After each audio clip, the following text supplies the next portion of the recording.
Huehuecali fue fundado por un equipo de trabajo coordinado por Rocío Magallón Mariné, gerontóloga egresada de la Universidad de Salamanca, España, con más de 20 años de experiencia en la atención del adulto mayor y sus familiares. Busca ofrecer cuidados personalizados al adulto mayor con diferentes necesidades desde el modelo de atención centrado en la persona en sus diferentes modalidades. Misión: en Huehuecali desarrollamos e implementamos programas personalizados a través de nuestro equipo de expertos y en coordinación con la familia para que nuestros adultos mayores vivan esta etapa en un ambiente libre y tranquilo. Visión: nuestra visión es ser el referente de los servicios geriátricos integrales reconocidos por nuestro modelo de atención personalizado, profesional y humano. Oferta de servicios actuales. Huehuecali Senior Care es un concepto único de atención al adulto mayor 100% integral, donde ofrecemos diferentes servicios que satisfacen plenamente sus necesidades y las de sus familiares, logrando así su bienestar físico, emocional, cognitivo y social. Nuestro servicio de in-home consiste en un servicio único y personalizado en el que desarrollamos un programa en casa para atender a los adultos mayores de la familia, con actividades significativas, promoviendo su autonomía, independencia y una mejor calidad de vida. Enfermería, cuidados y acompañamiento terapéutico con actividades en casa tales como estimulación cognitiva, arteterapia, fisioterapia, nutrición y apoyo emocional a los cuidadores primarios. Huehuecali Consulting es un programa de capacitación continua donde ofrecemos cursos de formación con valor curricular para profesionales de la salud y webinars gratuitos para familiares y profesionales. El Club de Día es un espacio en Puebla coordinado por profesionales de la salud que de manera integral brindan atención al adulto mayor en diferentes modalidades, en un horario de 10 a 16 horas, con programas de intervención que ayudan a la prevención de la depresión y la soledad, promoviendo la autonomía e independencia y la rehabilitación en diferentes áreas. Huehuecali Senior Living es nuestro programa de residencia geriátrica en Atlisco, Puebla, donde el adulto mayor podrá recibir una atención personalizada para desarrollar un programa de intervención de acuerdo a sus necesidades, las cuales son detectadas en una primera valoración integral realizada por el equipo de profesionales, generando su independencia y autonomía. Huehuecali Senior Care cuenta con un equipo de profesionales que proveen cuidados integrales a domicilio y en la residencia para el adulto que requiere atención las 24 horas con un trato digno y respetuoso centrado en sus necesidades. Ofrecemos servicios de cuidados y enfermería, acompañamiento terapéutico, estimulación cognitiva, arteterapia, terapia ocupacional, fisioterapia, nutrición, además de otros servicios con costo preferencial como compras en el supermercado, laboratorios, estudios, medicamentos, material de curación, artículos de aseo personal, terapias especializadas o consultas con especialistas, suplementos alimenticios o comida distinta ofrecida en el servicio, renta de equipo médico para cuidados específicos, salón de belleza y podología. En Huehuecali Senior Care hacemos de nuestro espacio un hogar para los residentes y sus familias.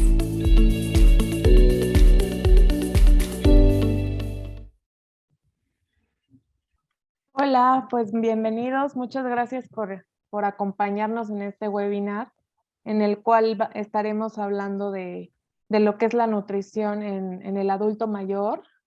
Y bueno, como sabemos, hoy en día la alimentación es una parte muy importante en todo nuestro desarrollo y obviamente va cambiando. Entonces, pues el día de hoy tenemos a nuestra ponente Pilar Cano. Bienvenida, Pilar, y muchas gracias por darnos esta plática que creo que es muy funcional para todos en estos momentos que contamos con algún familiar o alguien muy cercano a nosotros que pues requiere de estos cuidados, ¿no? Bienvenida.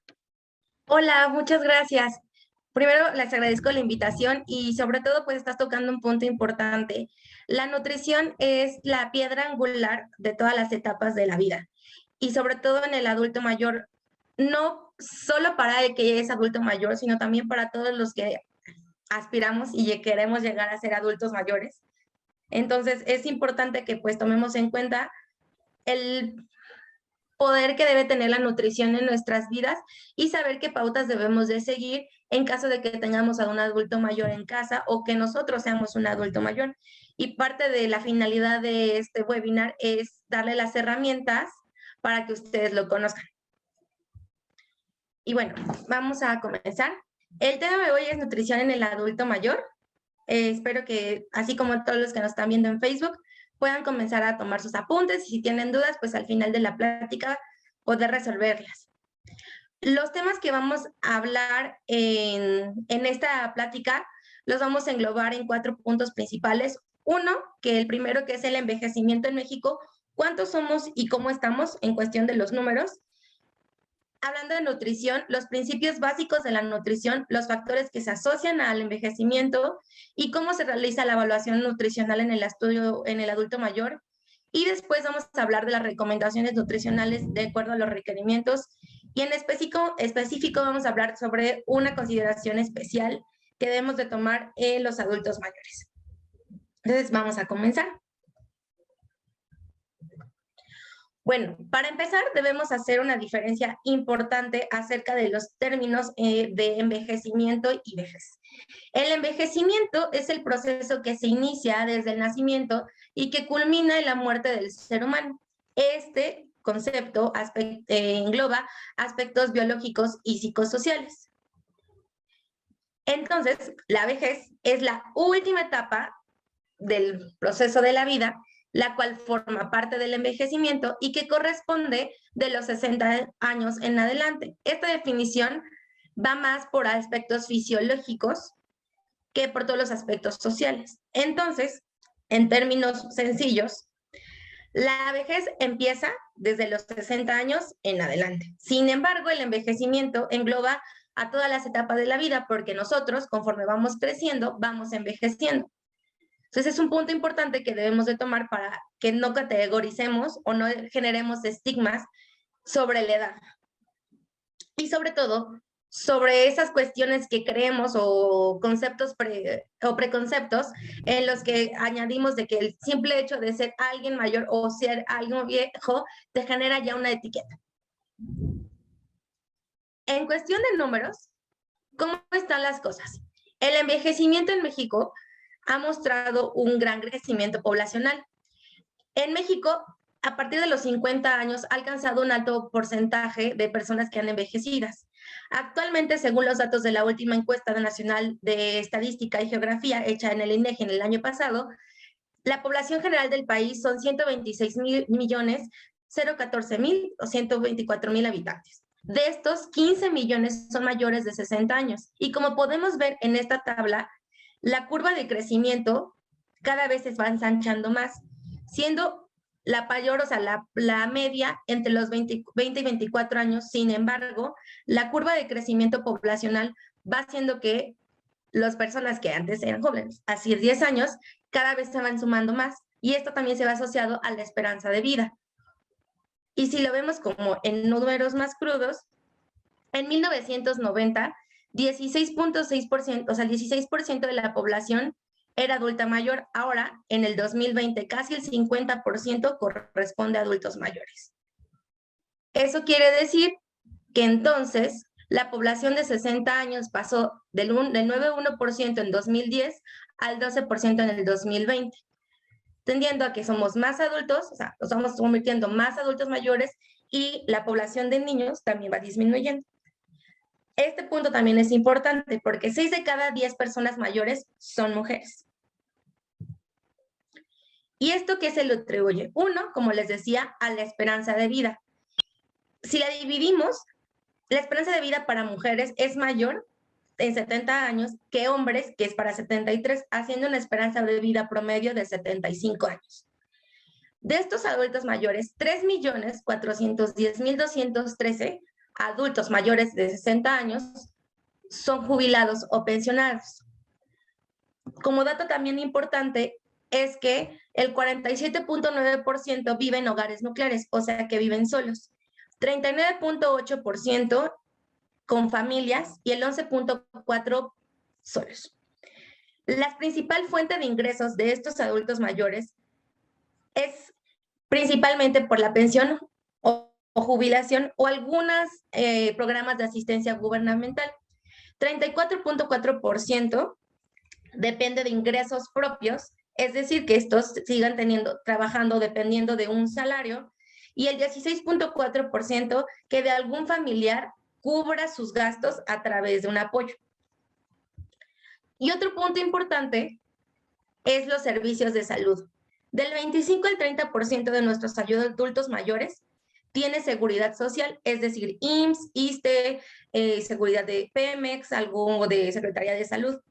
El 20% se atiende de forma privada en algún hospital o en alguna clínica. El 10% va a las farmacias como primer contacto, pero un punto muy importante, casi el 40% no se atiende. Entonces, tenemos adultos mayores en este panorama general que la mayor parte son mujeres, que también la mayoría se está pensionando, que vive solo con una persona, es decir, ya sea su pareja, su cónyuge o con algún otro familiar cercano, que dependen económicamente de esa misma jubilación o de los ingresos que aún tienen que seguir generando, aunque estadísticamente ya no tendrían que estar generando, y que la mayoría de ellos no tienen ningún servicio de salud. Y esto nos atribuye a que en este panorama general, la principal comorbilidades o enfermedades por las cuales aqueja al adulto mayor se deben a enfermedades que se asocian a los hábitos, como la hipertensión, la diabetes, las dislipidemias, que es el colesterol y los triglicéridos altos, y entre ellas también encontramos las enfermedades neurológicas, que muchas de ellas pueden ser crónico-degenerativas. Tomando en cuenta este panorama, vemos la importancia de por qué la nutrición debe ser un pilar en la vida de cada uno de nosotros. Como les decía, la población aumenta, recursos ilimitados, esto genera servicios de salud limitados, enfermedades crónicas degenerativas, y esto se traduce en hábitos saludables. Ahora, ya en tema, vamos a hablar de los principios básicos de nutrición. Antes de empezar a hablar, es importante que tengamos bien diferenciados qué es nutrición, qué es alimentación y qué es dieta, porque solemos, los que no son profesionales de la salud, juntarlos o decir o suponer que estos son sinónimos. Sin embargo, como verán ahorita, ninguno de estos son sinónimos, sino que dependen uno de otro. La nutrición se define como ese proceso bioquímico en el que se ingiere, transforma, utilizan los alimentos para cubrir las funciones vitales. La alimentación es el conjunto de procesos biológicos y psicosociales que se relacionan con la acción de ingerir alimentos. Y dieta es la ingesta habitual en el curso del día que corresponde al desayuno, comida y cena. Entonces, englobando todo esto, la dieta se basa, o sea, la alimentación se basa en la dieta diaria y la nutrición depende de la alimentación y de la dieta. Y en este aspecto, la alimentación es todo lo que hay de afuera en todo el contexto que me permite a mí considerar los alimentos no solo con el hecho de comer, sino con la alimentación en el contexto socioemocional, es decir, con quién estoy cuando como, cómo me siento cuando como, qué me atribuye, o sea, o qué relaciona esto que está comiendo, quizás una experiencia, un recuerdo, un momento feliz, un momento no feliz, cómo estoy preparando los alimentos, a quién asocio a quién estoy preparando los alimentos, aspectos culturales con el hecho, como ejemplo, la celebración de Día de Muertos, aspectos económicos, si tengo el recurso, no tengo el recurso, todo esto es la alimentación y al final va a traducirse en cómo nosotros tenemos nuestra dieta, cómo conformamos nuestra alimentación día tras día. Y también cómo esto, las decisiones que tomamos de acuerdo a nuestros alimentos, traducen en cómo nos nutrimos. Y la nutrición es todo el funcionamiento interno de nuestro cuerpo de los alimentos para que estos puedan satisfacer las funciones básicas que necesita el cuerpo, como respirar, pensar, dormir, caminar, todo esto es lo que necesita el cuerpo, ¿sí? Ahora, la nutrición no es así simplemente de magia. Necesitamos 3 principales componentes que se llaman nutrientes y que se dividen en macronutrientes, micronutrientes y el agua. Los macronutrientes, como su nombre lo dicen, son células grandes que van a dar estructura y energía a nuestro cuerpo, que son los carbohidratos, las proteínas y las grasas. Los micronutrientes son estructuras más pequeñas en las que se engloban las vitaminas, los minerales y los oligoelementos, que su principal función es de defensa y funciones generales. Estos, en conjunto con los macronutrientes, van a permitir la funcionalidad del cuerpo. Asimismo, encontramos que el agua, que en sí el agua no es un nutrimento, sin embargo, sin ella no vivimos. Además de esto, encontramos otros nutrientes como la fibra, los probióticos y los antioxidantes que permiten el correcto equilibrio de las funciones de nuestro cuerpo. Como un ejemplo muy sencillo, la alimentación o lo que nosotros nos nutrimos es la gasolina que necesita nuestro cuerpo, como en un coche. Un coche, si no tiene gasolina, no funciona. Si nosotros no nos alimentamos, no funcionamos. Ahora, ¿qué engloba cada uno de ellos? De acuerdo a los carbohidratos, estos también se conocen como sacáridos, azúcares o hidratos de carbono. Estos se encuentran en los cereales, en los tubérculos como papa, camote, yuca, en frutas y verduras, siendo considerados como los complejos, y también en dulces, en refrescos y en postres considerados como carbohidratos simples. Al hablar de carbohidratos son los que van a dar el mayor aporte de energía que necesita el cuerpo. Sin embargo, hay de energía a energía. Y es ahí donde nosotros tenemos, como más adelante vamos a ver, la toma de decisiones correcta de cuál es lo mejor para nosotros. Las proteínas se encuentran en los alimentos de origen animal principalmente, y también se encuentran en leguminosas como frijoles, lentejas, habas, garbanzos, oleaginosas como nueces, cacahuates, almendras, y en mayor proporción en granos enteros. Las proteínas van a dar estructura al cuerpo, pero también van a ayudar a la función de las enzimas y a la función de ciertas hormonas. Ahora, las grasas o los lípidos se encuentran en aceites de semillas y en algunos frutos como el aguacate y el coco. Al decir aceites o grasas, que también forman parte de productos de origen animal, estos también van a dar energía, no siendo la primera fuente, pero también van a dar más energía que los alimentos de origen animal, que los carbohidratos. Y al dar más energía que los carbohidratos, también tienden a generar mayor almacenamiento. Es decir, que si nosotros comemos en exceso, también esto se va a guardar, y se va a guardar como reserva, y la reserva pues generalmente se guarda como tejido adiposo. En cuanto a las vitaminas, encontramos las vitaminas hidrosolubles y liposolubles. Y es importante decir esto porque las vitaminas no solo es me las tomo o me las compro en el súper o en la tienda que me las vende y ya se hizo. Las vitaminas van a necesitar agua y grasa dependiendo cada una para que funcione. Y tampoco se trata de tomar vitaminas por tomar vitaminas, porque también de estas se pueden conseguir en los alimentos si comemos correctamente. ¿Cuáles son las vitaminas hidrosolubles? Es decir, que necesitan agua para absorberse. Encontramos la vitamina C y el complejo B. En cuanto a las vitaminas liposolubles que necesitan grasa, está la vitamina A, la vitamina K, la D y la E. Ahora, al hablar de los minerales, están los macrominerales. ¿Cómo que macrominerales? ¿No me habían dicho que eran chiquitos? Bueno, los chiquitos, también hay más grandes entre esos chiquitos, que son el calcio, el fósforo, el magnesio, el sodio, el potasio, el cloro y el azufre. Y los oligoelementos, que son pequeños, mucho más pequeños, están el hierro, el manganeso, cobre, yodo, zinc, cobalto, flúor y selenio. Ahora, ¿para qué me sirve cada uno de estas vitaminas y de estos minerales? De forma muy general, Reitero, esto es muy general porque pues hablar de nutrición es toda una carrera y lleva mucho tiempo desglosarlo. Esto es para que comprendamos por qué es importante llevar una alimentación. Se mencionan los siguientes. La vitamina A nos ayuda para la formación de huesos y piel, para fortalecer la visión, el sistema inmunológico y también para fomentar el crecimiento y el desarrollo. La vitamina B va a regular la tensión arterial, ayudar también a la formación ósea y es un precursor hormonal y también ayuda como sistema de defensa.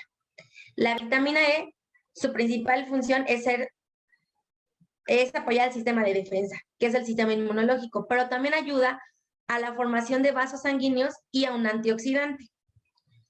En este caso, los antioxidantes o el concepto de antioxidante, es decir, que estas vitaminas van a ayudar a que las células no se oxiden, es decir, que no se envejezcan tan rápido y que no generen cambios en sus células que provoquen enfermedades. Es una definición muy rápida, ¿no? La vitamina K va a ayudar a la coagulación y al transporte sanguíneo. La vitamina B1 está involucrada en el sistema nervioso y en el metabolismo energético. Es decir, que esta vitamina B1 o todos los que digan metabolismo energético es importante para que los carbohidratos, las proteínas y las grasas se utilicen adecuadamente.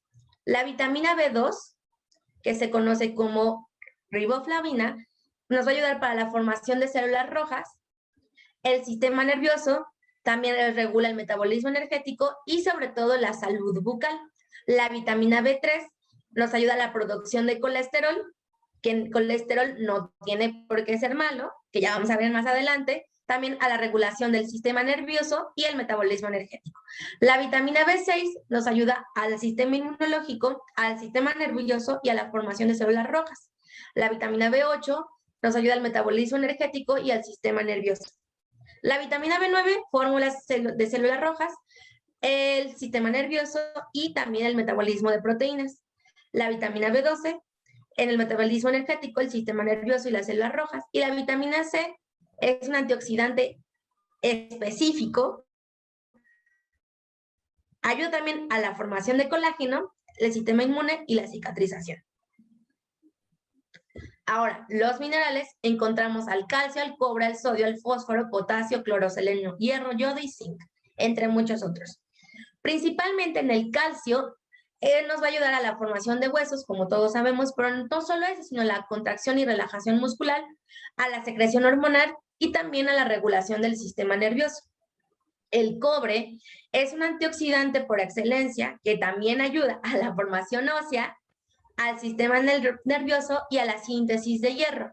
En este punto, por eso es importante considerarlo, que mucha gente no lo toma en cuenta porque nos ayuda a prevenir riesgo de anemias. El sodio regula la tensión arterial, la contracción muscular, el sistema nervioso y sobre todo permite el equilibrio celular dentro de las mismas células y fuera de ellas. El fósforo ayuda a la regulación de la tensión arterial, a la formación de huesos, producción de energía y activación hormonal. El potasio regula la tensión arterial, la función cardíaca, la contracción muscular y el sistema nervioso. El cloro nos ayuda con el metabolismo energético, la digestión, el sistema nervioso y el equilibrio celular. El selenio, su función principal radica en el sistema inmune, pero también está involucrado en el sistema nervioso y en la función tiroidea. El hierro, en las células rojas, para también defendernos, para reducir el riesgo de anemias, pero también está involucrado en el sistema inmunológico y en la producción de energía. El yodo está implicado en la función tiroidea y en la función hormonal en general, y el zinc es un antioxidante también por excelencia que está involucrado en la formación de colágeno, el sistema inmunológico y sobre todo en la cicatrización. Ahora, bueno, hasta aquí está todo bonito, pero yo quiero saber qué sucede cuando yo como. Si yo como y gasto la energía que necesito, porque como les comentaba, nosotros lo que comemos es nuestra gasolina para que nuestro cuerpo funcione, y sin ella y si no comemos, no funcionamos. Si yo como y gasto realmente lo que necesito, mi peso no va a variar.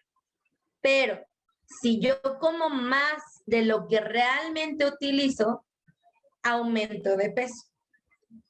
Y si yo como menos de lo que realmente necesito, disminuyo de peso. Esta es una fórmula mágica para entender, ¿no? Y a veces cuando decimos, es que no sé por qué no subo, o porque realmente ella está tan flaquita, o porque ella está tan gordita, o porque por más que como intento comer no veo cambios, es esta fórmula la que nos puede explicar. Ahora, la energía almacenada se mide con la cantidad del gasto de energía más lo que nosotros comemos. Por eso es importante saber qué calidad de energía yo quiero darle a mi cuerpo, qué calidad de gasolina le quiero dar a mi cuerpo, sin importar la edad que tenga. Y más como adultos mayores, qué calidad de vida quiero yo de acuerdo a los alimentos que tengo y que puedo consumir. Y bueno, esto no se lleva a cabo nada más con el hecho de comer, se lleva también a cabo por el proceso de digestión. La digestión inicia desde la boca y se va a través del esófago, el estómago, el intestino delgado y el intestino grueso. Cada una de estas partes tiene una misión específica en el proceso de digestión y esto a su vez una misión específica para cada tipo de nutriente. Si alguna de estas partes se ve bloqueada, de decirlo de alguna manera, o no lleva su correcta función, entonces los nutrientes que necesitamos no se van a absorber ni asimilar de la manera correcta.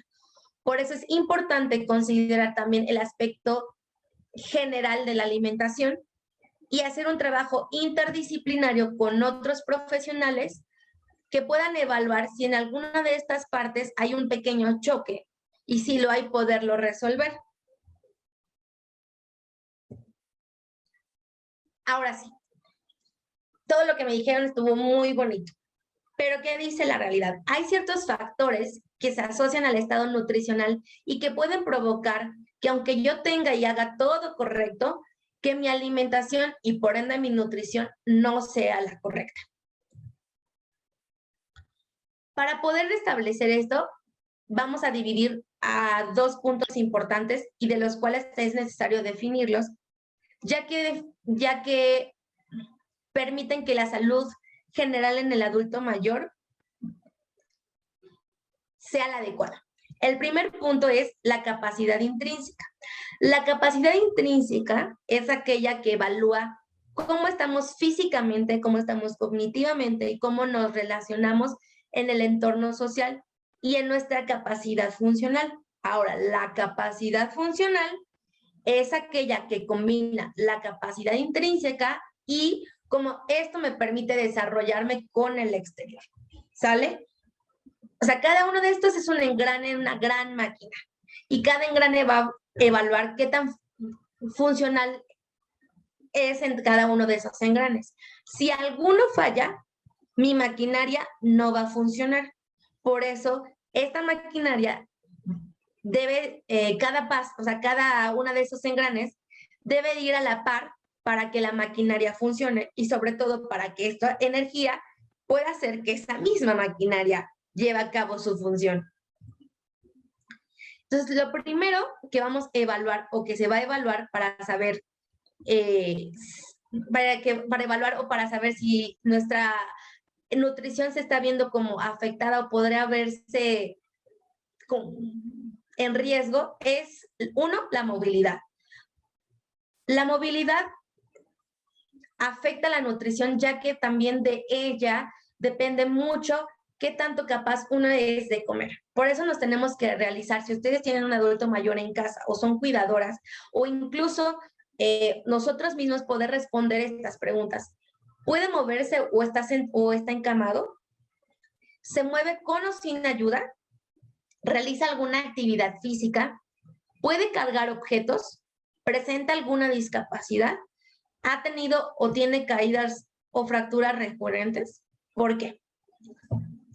Como les mencionaba, la movilidad influirá mucho porque también nos habla de cómo está nuestra energía y si necesitamos darle más o menos.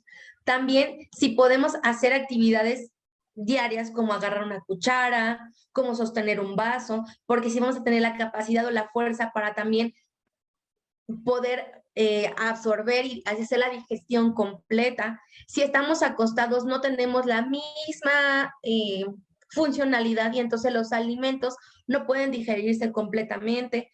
También no es lo mismo porque el estar sentado mucho tiempo genera que se distiende el estómago. Entonces, todo este aspecto de movilidad es un factor muy importante.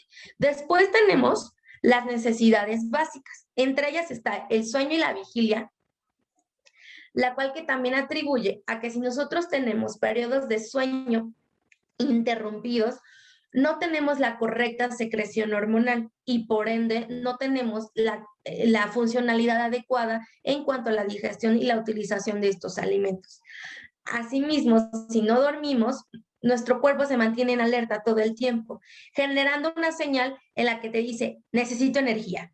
Y entonces perpetuamos el hambre, aunque nuestro cuerpo necesite dormir, haciendo que nuestra ingesta sea mucho mayor. Otro punto importante son los hábitos de higiene y cómo los hábitos de higiene se relacionarían con la alimentación y con la nutrición. Pues también si tenemos una higiene deficiente en cuanto a lavarse los dientes, por ejemplo, bañarse o tener la limpieza correcta, incluso de hasta cortarse las uñas, nos hace más propensos a infecciones y estas infecciones también pueden ocasionar que tengamos enfermedades.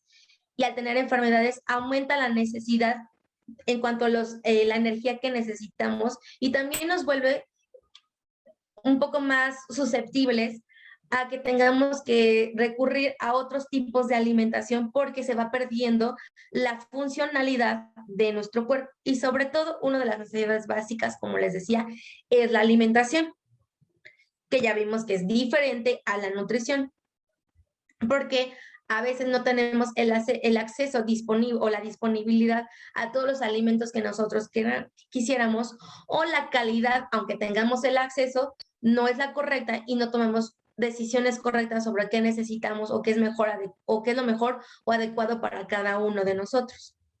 También influye mucho las relaciones interpersonales, ya sea que vivamos con algún par de nuestra misma edad, en este caso que vivan dos adultos mayores en casa, o que vivamos en un núcleo familiar con otras personas de edades diferentes, o que vivamos en lugares como de asistencia, como casas de retiro, asilos, que va a depender mucho de lo que se prepare en esos lugares, pero también de lo que nosotros observamos que hacen las otras personas.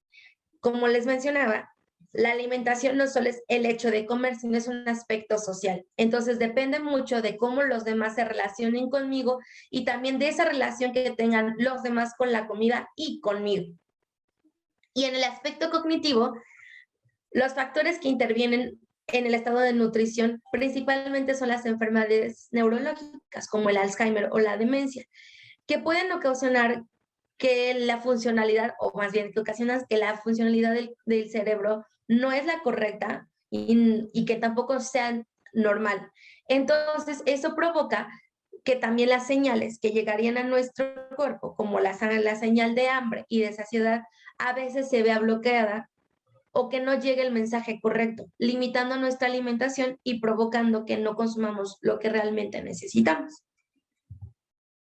Entonces, la capacidad funcional es la suma de la capacidad intrínseca y las características del entorno, las cuales podemos englobar en necesidades básicas, en movilidad y las relaciones intrapersonales, que entre ellas incluyen el sueño y la vigilia, la alimentación, la higiene personal, así como la movilidad, que nos va a indicar el nivel de independencia de esta persona y también si esta persona tiene alguna discapacidad, ya sea motora, física, intelectual, y asimismo las relaciones intrapersonales entre los familiares y los cuidadores, porque los cuidadores forman una parte muy importante en la funcionalidad del adulto mayor, ya que muchos de ellos, de su toma de decisiones, también depende de cómo el cuidador infiera o interfiera en las mismas decisiones de ese adulto. Todo esto se relaciona con el nivel cognitivo y quiero ser muy puntual en esto, ya que de acuerdo a lo que venimos hablando de forma cultural o lo que se menciona culturalmente, tenemos digamos, la idea en el que el adulto mayor, por el simple hecho de ser un adulto mayor, es un adulto mayor que va perdiendo la capacidad cognitiva. Y entonces decimos, ya está grande porque se le olvidan las cosas. Ya está grande porque no las repite. Ya es normal que ya no se acuerde de todo. Es normal que empiece y repita todas las cosas. Es normal que a lo mejor quiera comer más, ¿no? Ya déjalo, está grande, que haga lo que quiera. Ya déjalo, no lo vamos a cambiar. Y todo se asocia a que, bueno, por ser grande, es normal que yo tenga estos problemas cognitivos, pero no es normal. Entonces, mucho de esto, del nivel cognitivo, puede asociarse a que alguna de estas está mal o que alguna de estas también se asocia con que nuestro nivel cognitivo no sea correcto. Entonces, son focos que nosotros debemos detectar y que debemos ver en aquellos adultos mayores, ya sean nuestros papás, ya sean nuestros tíos o las personas con las que trabajemos, nuestro paciente, cuando el nivel cognitivo está afectado, estas se van a ver afectadas. Por eso es importante que se haga una intervención multidisciplinaria y con los profesionales correctos para que se pueda evaluar el nivel cognitivo en nuestros pacientes. Si este nivel cognitivo está afectado, nos va a generar estados de malnutrición. Y la malnutrición nos puede llevar a desnutrición o a obesidad. Es decir, como yo no estoy comiendo realmente lo que necesito, mi nutrición no va a ser la adecuada. Por eso voy a estar nutrida no adecuadamente o malnutrida. Y puedo irme a los dos extremos. O que esta malnutrición me permita no comer nada y que me lleve a un estado de desnutrición grave, o irme a que coma mucho más de lo que necesita y que también esté nutrido, pero obeso. Porque también se ha dado que tenemos adultos mayores en obesidad y no nos damos cuenta de ello, considerándolo como es algo normal y que siempre ha sido así, y también el punto en el que también un adulto mayor es extremadamente delgado y que decimos siempre ha sido así, pero si siempre ha sido así es que llevamos perpetuando desde hace muchos años este estado de malnutrición y esta afectación en la capacidad intrínseca y las características del entorno. ¿Ok? Ahora sí vamos a hablar en cuanto al tema. No podemos decir simplemente qué vamos a comer si no hacemos una evaluación completa. Los nutriólogos tenemos que hacer una valoración completa de todos los aspectos de los adultos mayores, y no solo de los adultos mayores, de todos nuestros pacientes. Es muy recurrente que luego en mis consultas privadas llegan a preguntarme de que por qué nos tardamos tanto, ¿no? Y que por qué hacemos tantas preguntas o por qué queremos así desenredar tanto. Y que se les extraña que por qué no les damos solamente una hoja, aquí está lo que tiene que comer, gracias, me voy. Y no es posible porque nosotros no solo somos una hoja, o no solo somos un número, o no solo somos un punto y algo, te duele, te doy algo y te vas, ¿no? Somos todo un complejo de cosas. Y estas cosas se tienen que ir, o sea, como les decíamos, es un engrane y cada engrane lleva su cuestión. Por eso la evaluación del estado nutricio siempre se tiene que hacer de forma muy puntual, evaluando cada una de estas características. Primero hay que saber qué es la evaluación del estado nutricio. Tenemos dos definiciones. Una es, o sea, la primera definición, que es por la ADA, nos dice que es un acercamiento integral en la que se utilizan artículos como la historia médica, nutricia y de medicamentos, además de un examen físico, de medidas antropométricas y de datos de laboratorio, con los cuales se da un proceso diagnóstico en el que nosotros podemos establecer riesgo de complicaciones, también riesgo de malnutrición y saber si no estamos en riesgo de desnutrición o riesgo de obesidad, y saber cuál es el apoyo nutricio adecuado para nuestro paciente. Por eso se tarda tanto una consulta de nutrición, ¿sale? Porque tenemos que ver todo. Ahora, esta evaluación del estado de nutrición nos va a dar tenemos que verla de dos maneras, de una manera subjetiva y de una manera objetiva. La manera subjetiva nos da los pequeños focos rojos, los cuales tenemos que poner más atención. Esta se realiza a través de encuestas, cribados o tamizajes nutricionales, los cuales pueden realizarse incluso dentro de una residencia geriátrica y pueden ser realizados por profesionales de la salud como primer contacto, ya sea un geriatra, una enfermera, incluso algún cuidador que nos pueda realizar como con preguntas muy fáciles.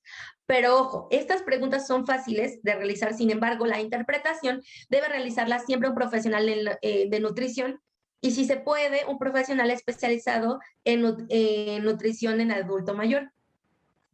Las principales herramientas que se utilizan para evaluar el estado de nutrición en adultos mayores encontramos las siguientes: el MOST, el Short Nutritional Assessment, el MNA y el NRS. En México, validado, está el Mini Nutritional, que está hecho para la población mexicana y es el que nosotros ocupamos dentro de Huehuecali, que se compone de una batería de 10 preguntas, en las cuales primero vamos a hacer un tamizaje viendo cómo ha estado el estado de nutrición de nuestro paciente desde 3 meses atrás. Este nos va a dar un puntaje que, si es mayor a 11, nos vamos a la evaluación donde somos más puntuales, en la cual detectamos procesos emocionales, procesos de deterioro cognitivo, cuestiones de ingesta, cuestiones también antropométricas y cuestiones familiares. Sumándolo, nos va a dar o nos va a permitir evaluar el riesgo de desnutrición. Asimismo, dentro de Huehuecali hacemos un tamizaje específico que es el SNAC, que nos permite evaluar el apetito. ¿Y por qué hacemos esta prueba? Porque también es importante considerar que, igual que como nosotros, no todo el tiempo tenemos el mismo apetito. Y este apetito también se relaciona mucho con el aspecto cognitivo. Es muy fácil de realizarse y se suma con varios, o sea, es la suma de esta batería y nos dice de acuerdo a los cambios de apetito, que también es algo que tomamos como por muy encima y consideramos como, hoy no tiene hambre, se le va a pasar, pero a veces eso no pasa y se posterga por mucho tiempo y se hace muy común, o si hacemos como un análisis de nosotros, que cada vez estoy comiendo menos, pero puedo comer menos a lo mejor verduras, pero estoy comiendo más galletas o más pan. Esto también, en conjunto con el MNA, nos permite evaluar el riesgo nutricional que tiene nuestro paciente. Como les digo, de manera subjetiva. Ahora es importante aclarar que estas evaluaciones no diagnostican, se tiene que hacer una evaluación completa. ¿Ok? Además, nosotros utilizamos otros dos baterías o otros dos tamizajes que evalúan, uno, la capacidad funcional, que es esta, que evalúa el riesgo de sarcopenia y que nos permiten saber también cómo ha estado la evolución de nuestro paciente y saber si tiene riesgo de fragilidad, que ese es un síndrome que es característico de los adultos mayores, y también cómo ha sido la pérdida de esta fuerza, en el cual evalúa la capacidad para cargar cosas, si necesita una asistencia para caminar, levantarse una silla, subir escaleras y caídas. Y estas preguntas, mucho de esto las asociamos también como parte normal del envejecimiento, ¿no? Sin embargo, si hacemos un énfasis en estas preguntas, nos podemos dar cuenta que pues no se asocian a un envejecimiento normal, sino que se pueden asociar a que algo nos está faltando y que, si no, o nos estamos deteriorando en pacientes que quizás ya estén enfermos.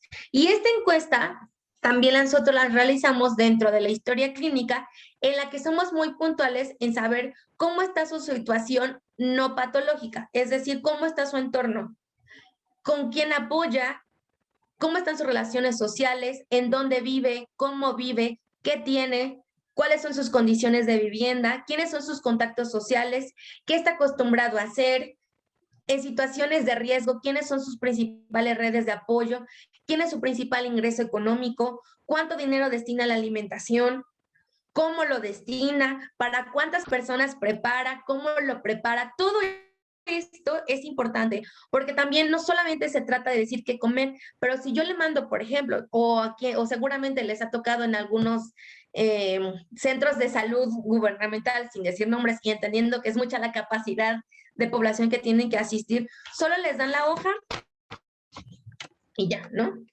Y les dicen, por ejemplo, cómprese nueces, almendras y cacahuates. Y ya. Y entonces se van con la idea de que tengo que comer nueces, almendras y cacahuates. Pero nunca se preguntaron si puedo comprar las nueces o cacahuates o almendras. ¿Y cuánto cuestan? O que me digan que coma, por ejemplo, salmón todos los días. En donde vivo, tengo costa, es accesible, puedo comprarlo, me gusta, estoy acostumbrada a comerlo, puedo utilizarlo, con qué puedo combinarlo. Alguna vez lo he probado, tengo alergia, no tengo alergia. Por eso es importante hacer este tipo de pruebas antes de decir y de recomendar, y sobre todo antes de tomar la recomendación de otras personas. También es importante aclarar que la nutrición nunca es barato, a general, ¿sale? Cada uno de nosotros, hay recomendaciones. Sí, pero estas recomendaciones se adaptan a las necesidades de cada uno de nosotros y para eso se realizan este tipo de tamizajes. Posteriormente viene la valoración global objetiva, y es decir, al decir objetivo es muy puntual, es lo que yo ya estoy viendo, lo que puedo comparar. Esto se divide en el A, B, C, D, E de la evaluación del estado nutricio. Cuando hablamos de A, hablamos de los antropométricos, y no solo es pesar y talla, sino también se miden circunferencias como cadera, como brazo y pantorrilla. Principalmente los adultos mayores utilizamos, y es impuntual, la pantorrilla. Pliegues cutáneos de bíceps, tríceps, subescapular, tricipital, que nos van a ayudar a evaluar la masa muscular y la grasa ósea y sobre todo el agua corporal. ¿Por qué se tiene que realizar esto y por qué también se tiene que realizar con profesional que sepa? Todos estos puntos nos ayudan a saber cómo están las masas que componen nuestro cuerpo. Porque no solo es el peso se compone por grasa, por músculo, por agua, por hueso. Y alguna de estas puede estar menos de lo normal o por arriba de lo normal. Por eso es necesario realizar una evaluación completa. Hablando de esta evaluación, también realizamos la prueba de la dinamometría. Esta prueba se utiliza con este aparatito que se llama dinamómetro y nos permite evaluar la fuerza para disminuir el riesgo de síndrome de fragilidad. La fuerza necesita evaluarse porque, como les decíamos, la capacidad funcional también depende de qué tan fuertes y qué tanto reserva tenemos. Si nosotros podemos ver a un adulto mayor, no sé, imaginemos a un adulto de 70, 85 años que es delgadito, delgadito, con brazos delgados, piernas delgadas, pero con pancita, ¿sale? Y esa pancita siempre ha tenido, ¿no? Y entonces él te platica que toda su vida trabajó en el campo y que ha sido un hombre de trabajo y está acostumbrado a cargar cosas fuertes, y entonces también su aspecto social no le permite que alguien más le ayude porque es algo que tiene como muy arraigado. Y entonces él está acostumbrado a ser útil y ayudar a cargar, ¿no? Pero cuando yo le pongo a cargar, ya no puede. Pero él tiene fuerza, ¿no? Y se ve así como tornadito y tiene como con cuerpo. Pero él no entiende por qué no puede. Entonces, cuando yo la realizo, la prueba de dinamometría, y le pido que apriete, me doy cuenta que su fuerza está disminuida. Pero si tiene pancita, pero tiene pancita, pero pues esa pancita, ¿por qué puede ser? Entonces, cuando lo evalúo y me doy cuenta, pues veo que su músculo está completamente disminuido, su grasita también, y entonces puedo tener algo que se llama sarcopenia. Y yo lo veía normal porque siempre ha sido así y siempre ha sido una persona de trabajo. Por eso es importante hacer estas pruebas, ¿sale? Y también un punto importante para saber si hay deterioro cognitivo o no, se hace a través de la dinamometría y podemos evaluar también si les hace falta fuerza o si hace falta ponerle más o si hace falta ponerle menos. Y esto nos permite también dirigirlo a otros profesionales como fisioterapia o terapia ocupacional. En cuanto a los bioquímicos, se hacen pruebas sanguíneas o de orina, en la que evaluamos principalmente, digo, se evalúan más cosas, pero esto es como lo más puntual, la química sanguínea, y evaluamos glucosa, el nitrógeno ureico, la creatinina, el ácido úrico, los electrolitos, que nos permiten también evaluar cómo está nuestra agua corporal, el perfil lipídico, examen general de orina y en la biometría hemática. Esto nos ayuda a ver si tenemos riesgo de anemias, si hay diabetes, si hay dislipidemias y si hay deshidratación. ¿Y por qué puse estos puntos importantes? Cada vez más hay en alza adultos mayores con diabetes o con diagnóstico de diabetes en esta etapa de la vida. Y no es que por un susto, por una situación se dio este diagnóstico, sino es algo que ya traíamos desde hace mucho tiempo, pero como vimos anteriormente, es muy poco los adultos mayores que acuden al doctor y hacerse un chequeo anual, y algo que tenemos que hacernos todos. Y esos chequeos se realizan solamente cuando nos sentimos mal, y cuando nos sentimos mal es que alguno de estos ya está alterado. También también es muy común ver adultos mayores con anemia, y que esta anemia es algo que se está perpetuando desde hace mucho tiempo porque consideramos que su manera de comer es normal, o que siempre ha tenido un bajo peso, o que siempre ha tenido este color. Y ya cuando la anemia es grave, ahí es donde nosotros ponemos atención. Igual las dislipidemias, a veces no nos damos cuenta que estas dislipidemias las trajimos desde mucho antes, en que incluso nuestros padres pudieron tener la misma situación, y puede ser algo familiar que nunca se le dio seguimiento. Y que si nosotros somos adultos mayores con hijos, quizás también nuestros hijos puedan tener ese mismo problema. Y también en la deshidratación es un aspecto bastante común, ya que vamos perdiendo nuestra capacidad de señal en cuanto a la sed, y la vamos derivando, ya sea por miedo de que si tenemos sed, tomemos agua, necesitamos ir al baño y entonces lo postergamos, o consideramos que estoy tomando agua a través de café, por ejemplo, o aguas de sabor, o muchas otras cuestiones como refresco, y entonces se ve afectado nuestra cuestión de hidratación, que que gracias a ella mantenemos un equilibrio en nuestro cuerpo.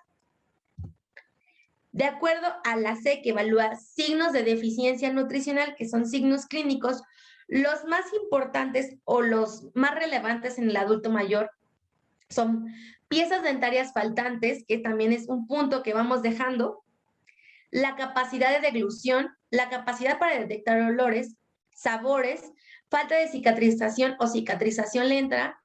En muchos de ellos hay úlceras por presión, por el uso de estar constante de la silla de ruedas o por estar por mucho tiempo en cama, sangrados que van apareciendo de manera esporádica, por ejemplo, al lavarse los dientes, o que van saliendo por la nariz y que se asocian, por ejemplo, por el calor, pero de forma que han sido recurrentes, síntomas gastrointestinales como inflamación, como diarreas, como estreñimiento, dolores musculares o articulares en las articulaciones, y también periodos de inapetencia y anorexia. Siendo puntos a notar que pueden ser como focos rojos, por ejemplo, las piezas dentarias faltantes. Muchos de nuestros adultos mayores van perdiendo dientes y lo van dejando, también por miedo a ir al dentista, y esto va a dificultar la masticación. Muchos de ellos también tienen placas que no se han cambiado desde hace 10 o 20 años y que van siendo insuficientes porque va cambiando la composición corporal.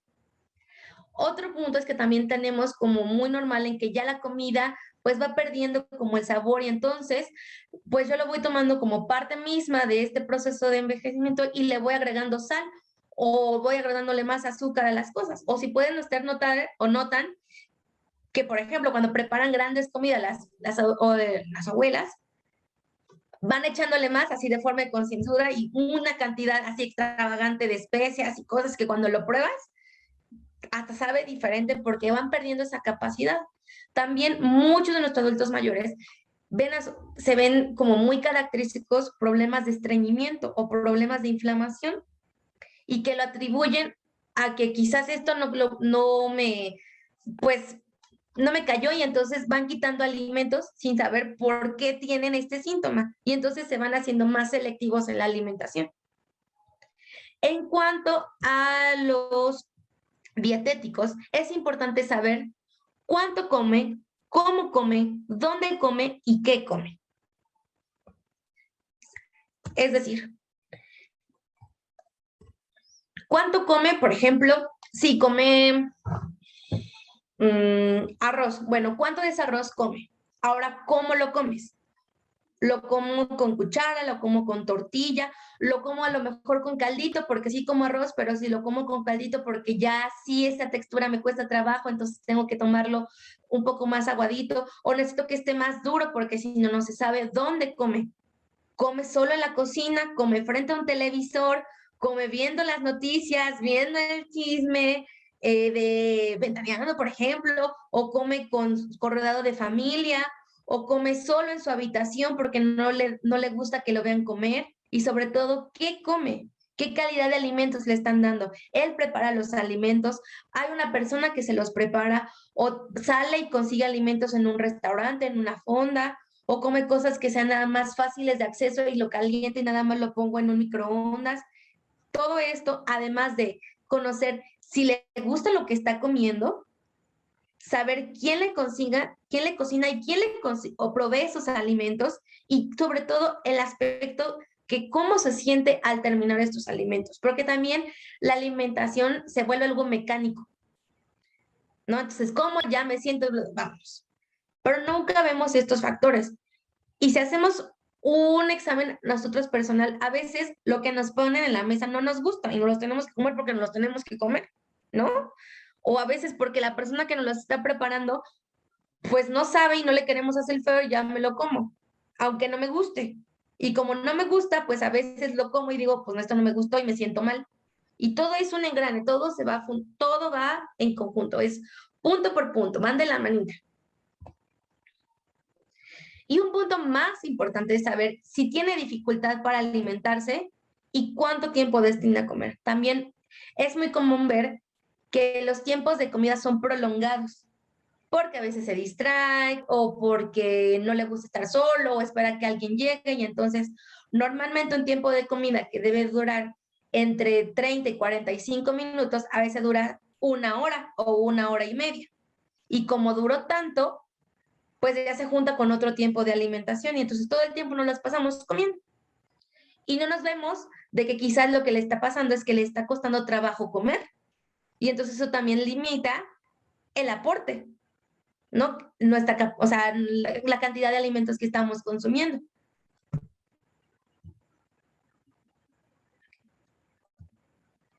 También hay que considerar la polifarmacia, porque hay muchos adultos mayores que tienen más de 5 o 6 medicamentos al día, y esto puede generar que los sabores y que los olores no sean los correctos.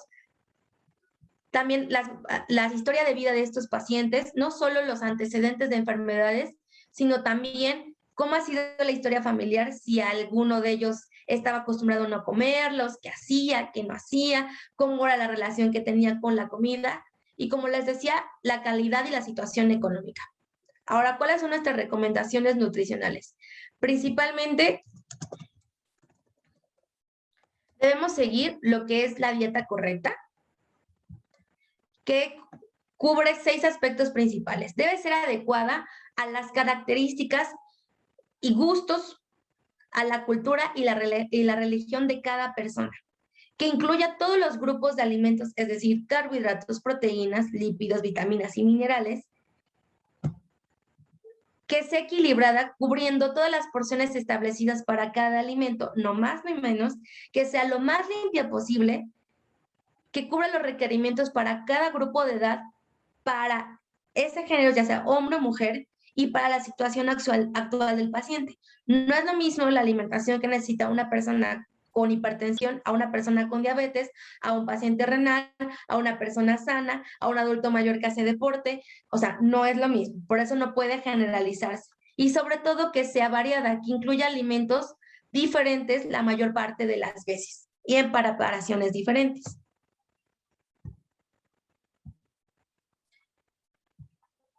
Cuando hablamos de proteínas, tenemos que cuidar mucho los métodos de cocción, ya que a veces la cocción también limita a que se puedan consumir si está muy dura o si no está o fibrosa, que sea variable y la frecuencia de los alimentos, porque también entre más edad tenemos, dejamos de comer alimentos de origen animal. Y entonces nos cuesta más trabajo comer, por ejemplo, carne, tomar leche, comprar pescado, la disponibilidad que tenemos de esto y la combinación. Por eso, hay una alternativa que si no tenemos carnes rojas, podemos utilizar las leguminosas y los cereales para formar proteínas de alto valor biológico, como la combinación de soya con amaranto, por ejemplo, o de lentejas con avena, o de frijoles con arroz, o semillas de calabaza con amaranto, y de esto obtener correctamente la proteína que realmente necesitamos. En cuanto a los carbohidratos, encontramos que estos son los que tienen mayor preferencia de forma general, pero de estos son los que tienen menos fibra y con más contenido de azúcar, siendo la base de la alimentación. Y estos se adoptan más por el sabor y por la consistencia de los mismos. Por eso es importante considerar el índice glucémico y la carga glucémica, que esto nos permite tener un control adecuado de la glucosa y llegar a un peso saludable. ¿Cómo podemos darnos cuenta del índice glucémico o de la carga glucémica? Muy fácil. Entre más altos sean, es decir, entre más refinado o procesado sea un alimento, como el pan blanco, como los cereales azucarados, como la miel, más cantidad de sangre de azúcar en la sangre se va a elevar. Pero si yo opto de alimentos como la avena, como cereales, como frutas, verduras, como panes integrales, esto va a permitir que mi glucosa en sangre se mantenga estable y no me haga picos, reduciendo así también el riesgo de contraer diabetes. En cuanto a las grasas, los aspectos a considerar son los métodos de cocción, porque muchos de nosotros consideramos cosas como grasosas, empanizadas, fritas, y es algo que obviamente es más palatable, más rico. Sin embargo, no es lo más ideal. Por eso es importante saber cómo vamos a combinarlo con otros alimentos y saber si es correcta la suplementación o no. En esto encontramos las grasas saturadas que están en las grasas que provienen de los animales y en algunas vegetales como en el coco, como el aceite de coco, y las grasas que no son saturadas, como el aguacate, las nueces, las cacahuates, las almendras, el salmón y las algas. Es importante que tengamos contenido de omega 3 y omega 6 en nuestra dieta para que tengamos grasas buenas que nos favorezcan a la función cardiovascular y sobre todo al correcto equilibrio de los macronutrientes. En cuanto a los suplementos, es muy común encontrar que en esta etapa de la vida toman pastillas de omega 3 y omega 6 a diestra y siniestra. Para dar una correcta suplementación debemos considerar una previa evaluación nutricional y saber si la necesitamos o no. Y si ya la tomamos, saber qué cantidad es la adecuada, porque quizás podemos cubrir lo que necesitamos a través de la alimentación y ya no necesitar ese suplemento. De forma muy general, necesitamos cubrir de 1 a 2 gramos de proteínas por kilo por día en cuanto a proteínas de alto valor biológico. No más del 35% de lo que comemos debe de ser de grasas, cubriendo así el 150 miligramos al día, es decir, no excedernos más de 6 o 7 porciones de grasas al día, y de los carbohidratos que no excedan al 60%, incluyendo alimentos ricos en fibra, es decir, que comamos frutas, verduras y leguminosas. De preferencia, verduras durante todos los tiempos de comida para que tengamos el aporte adecuado de fibra.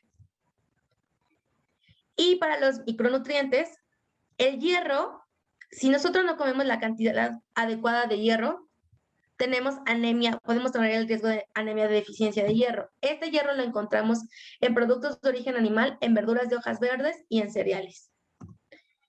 El ácido fólico nos puede generar anemia por deficiencia de folatos, por lo cual debemos de comer leguminosas, huevo y derivados lácteos. El selenio, que si no lo tenemos o podemos darnos cuenta que tenemos una deficiencia, puede estar relacionada con problemas de memoria, cicatrización lenta y envejecimiento celular prematuro. Por eso es importante comer semillas de girasol y oleaginosas como nueces y cacahuates.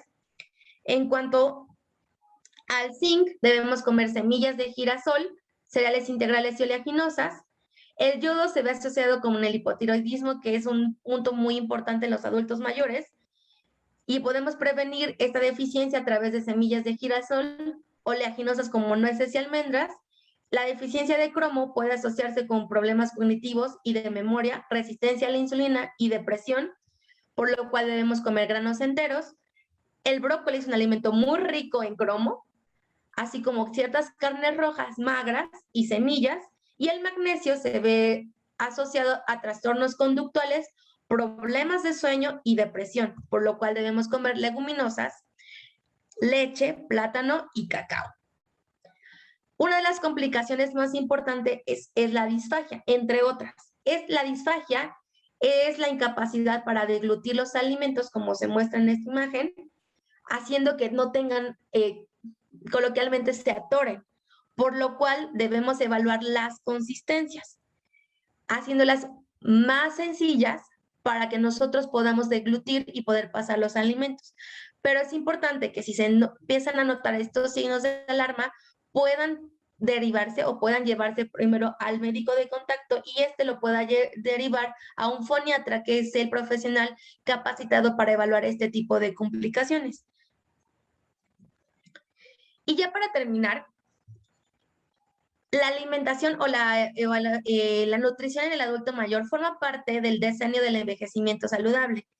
Del 2020 al 2030, la Organización Mundial de la Salud se ha preparado para poder dar la mayor parte de recursos para que nosotros, tanto los adultos mayores y como los que no somos adultos mayores, podamos propiciar un entorno adecuado para el envejecimiento saludable. Esto forma parte de las metas al 2030 en cuanto a la salud, que consideran a la nutrición, como les decía, el pilar fundamental para los adultos mayores. Les voy a dejar un video y con esto ya me despido para que lo podamos ver y analicemos por qué es importante que el envejecimiento saludable se practique y que hagamos de esto parte de nuestro día a día. Y si nosotros tenemos adultos mayores en casa, fomentemos hábitos saludables para que tengamos este envejecimiento no solo para ellos, sino para nosotros, y podamos tener una mayor calidad de vida.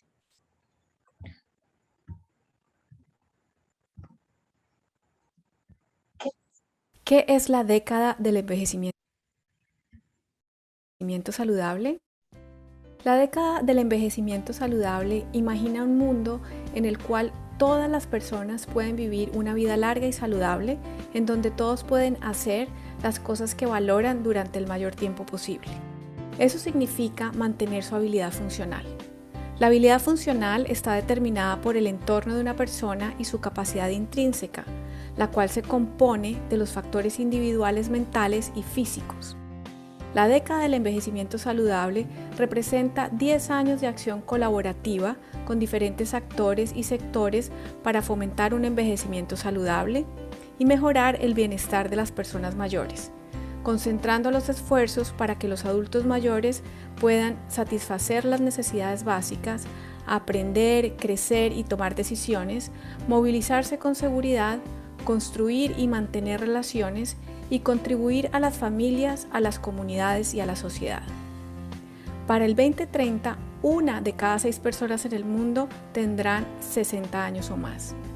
Para agregar años a la vida de las personas y transformar el envejecimiento de la población en una oportunidad para la sociedad, las principales áreas de acción de la década están enfocadas en combatir la discriminación por edad, brindar una atención integral, fomentar entornos amigables con las personas mayores y fortalecer la atención a largo plazo para quienes la necesitan. En concordancia con las áreas de acción de la década en las Américas, necesitamos traducir la urgencia en acción para atender a las necesidades y derechos de las personas mayores presentados en la década de las Américas y hacer cambios transformadores de inmediato.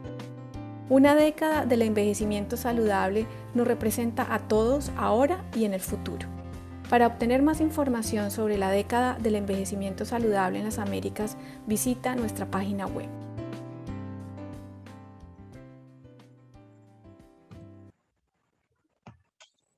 ¿Qué es? Y ya con esto termino mi plática. De antemano quiero agradecer a Huehuecali por la atención, por el espacio prestado y esperando que pues esta parte de información nos pueda servir para mejorar nuestros hábitos alimenticios. Si tienen dudas, poderles contestar y que pues en todos, en nuestras familias, con nuestros adultos mayores, incluso fuera y dentro de alguna residencia, les generemos un entorno saludable y que esto pues permita que tener pues mejores hábitos alimenticios. Muchas gracias. Gracias, Pili. En verdad, soy Rocío Magallón de Huehuecali. Te agradezco muchísimo el que hayas estado con nosotros. Tenemos una pregunta. Déjenme. Tengo de problemas ahorita con mi internet en el video. Voy a tratar de que entre. Déjenme ver si puede entrar. Ahí estoy. Ok. Muchísimas gracias. Puede haber una instrucción que les diga. Bueno, ¿sí me escucho? Marilu, adelante. Sí. Me llamó mucho la atención todo el proceso que marcas del el crecimiento del adulto mayor, pero también mi duda es, por ejemplo, cuando tienes un envejecimiento paulatino, sostenido, pero sucede que le quitan la vesícula, ¿no? O tiene una operación y tiene otro tipo de factores, o le quitaron el apéndice, ya de adulto mayor, o sea, operaciones que pueden ser muy delicadas en un momento dado. Ahí sí, yo creo que, pues nosotros como cuidadores o como familiares, tenemos que poner muchísimo más atención, porque no es lo mismo que te quiten la vesícula a los 20 años por algún accidente, una piedra, a los 60 años o a los 70 años, sobre todo cuando hay esperanza de vida más amplia, ¿no? Entonces ahí sí, yo creo que tienes que ir muy de la mano con una nutrióloga como tú, entonces para que tenga una vida saludable, ¿no? Sí, así es, pues no. Entonces, ¿cómo interactuar con esas cosas no planeadas? Pues mira, al final son cosas que suceden, ¿no? Y que a veces pues van conforme a la marcha. Lo importante también es tener siempre, como en cada etapa de la vida, un médico que sea de cabecera, ¿no? Y ese médico de cabecera que nos permita, pues, él es el adecuado para referir cuando nos necesitamos una atención más especializada, en este caso con los nutriólogos, ¿no? Otro punto importante, por ahí una de mis maestros me decía que así como tendríamos que ir al menos una vez al año al médico, también tenemos que ir una vez al año al dentista, una vez al año al psicólogo y una vez al año al nutriólogo. No simplemente cuando estemos enfermos, porque eso nos ayudaría a prevenir muchas enfermedades en un futuro. Ahora, si ya tenemos esta enfermedad o ya tenemos alguna situación clínica, ya sea una operación o ya sea una operación, alguna enfermedad ya crónica, pues es importante saber con quién podemos ir. Lamentablemente, a nivel nacional, hay muy poca, digamos, información acerca de cómo los nutriólogos podrían especializarse en adultos mayores, porque la población es muy grande. Sin embargo, si hay nutriólogos que se especializan en adultos mayores, incluso se puede estudiar para poderse especializar. Si en dado caso no hubiera o no encontraran algún nutriólogo especializado en adulto mayor, pueden considerar a nutriólogos en caso que tuvieran ya una enfermedad que tengan su terminal clínica, que trata todos estos aspectos. Y sobre todo, pues si alguno de ustedes o como cuidadores o como personal que trabaja en una residencia notan estos focos, pues poder considerar un nutriólogo que trate y que vea este tipo de enfermedades. Y para prevenirlas, pues yo digo que fundamentalmente es llevar hábitos saludables. Comer bien, dormir bien, hacer ejercicio, mantenerse en constante revisión médica y así poder evitarlo, aunque pues no podemos prever que pase o no pase, ¿no? Al final de cuentas. De nada. Un gusto también saludar. Me da mucho gusto también verte, Mario. No sé si tuvieran alguna otra duda. Pues más bien, gracias, Pili, Les puse yo en el chat que por favor cualquier pregunta nos hicieran llegar a información@huehuecali.com para ponerlos en contacto también contigo para material que necesiten, ¿no? Y tenemos como muchas preguntas, sobre todo en cuestiones pues de todo lo que son las enfermedades crónico-degenerativas, entonces tendríamos como mucho tiempo y más invitaciones de repente para hablar en exclusivo de diabetes o hablar de hipertensión arterial y alimentación o hablar de justo trastornos en personas que les han quitado algún riñón, por ejemplo, ¿no? Y requieren una dieta muy especial, entonces pues te vamos a estar invitando a más pláticas. Te agradezco muchísimo y en nombre de todos, pues siempre nuestro cariño y nuestro reconocimiento en el trabajo que estás haciendo también ahora en la especialidad en la Ciudad de México. Muchísimas gracias y muy buenas noches a todos. Gracias por acompañarnos. Antes de irme, nada más las personas de Puebla, les queremos recordar que tenemos el próximo 3 de noviembre, tenemos el espacio del Café Contigo, en donde estamos atendiendo y apoyando a los familiares de cuidadores primarios.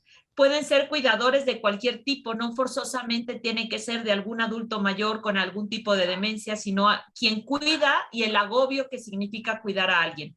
Entonces, en nuestras redes sociales pueden ustedes buscar la información. Es un grupo totalmente gratuito de 11 a 1, es una vez al mes, en un café muy lindo que es el Café Latiz, y va a ser el miércoles 3 de noviembre, es el primer miércoles de cada mes. Pero toda la información y la manera de inscribirse está ahí y los esperamos para poder ayudar, o si ustedes detectan alguna familia o un cuidador primario que requiera de este apoyo, ahí lo podemos brindar.